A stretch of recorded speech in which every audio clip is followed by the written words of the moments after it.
How do we deal with kissing spines? The traditional veterinary treatment involves, say, rest for a protected period. As I mentioned, if rest is for a long period, then horses will drop their backs, and that will contribute to kissing spines because their backs are poorly conditioned. So is it the right thing to do? Really questionable. The other alternative that's probably a bit more commonly recommended by my veterinary colleagues is to give them cortisone injections around where they're painful and then rest for a protected period. This is certainly going to give some temporary relief for the horse, but it may risk both infections and more commonly laminitis in horses. It may turn on laminitis, and that could be a really bad thing, obviously. And surgery for kissing spines is pretty gross in a lot of ways.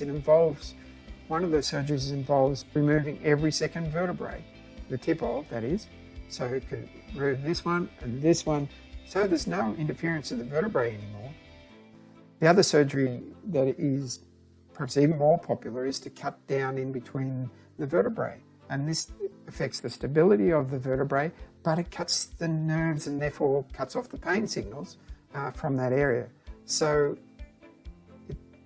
it is a means of just getting rid of the signs of the problem without dealing with why it's there, and may destabilise the spine, may lead to considerable complications in a small number of cases. So the direct treatment I use is a regenerative injection therapy. It's commonly known as Dextrose Prolotherapy, and it's a therapy we've stolen from human sports medicine practice.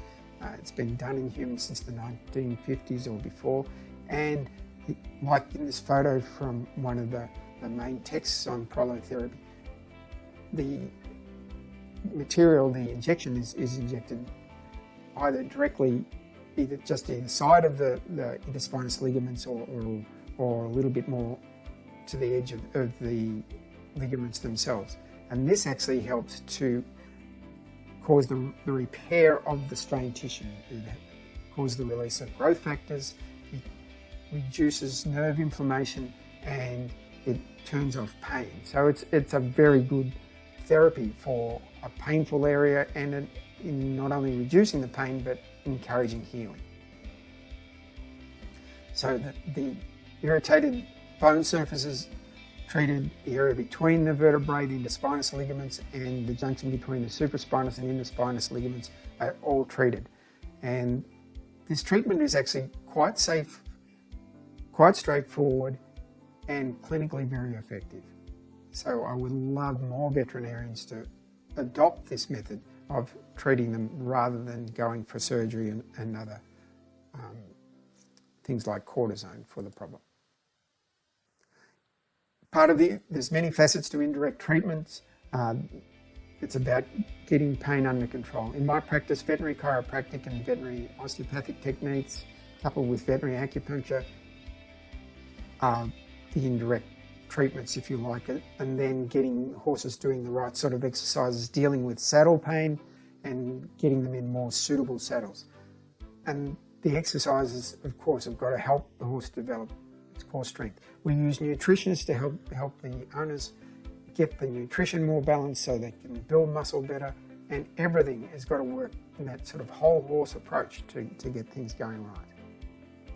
Saddle fit is something that's so important, I need to just touch on that a little bit too.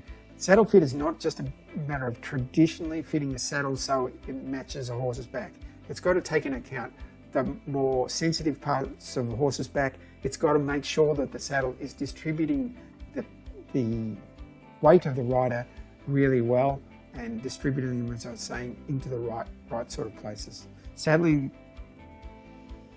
for horses and horse owners, a lot of saddle fashion at the moment is concentrated on things that don't actually help back pain, that are actually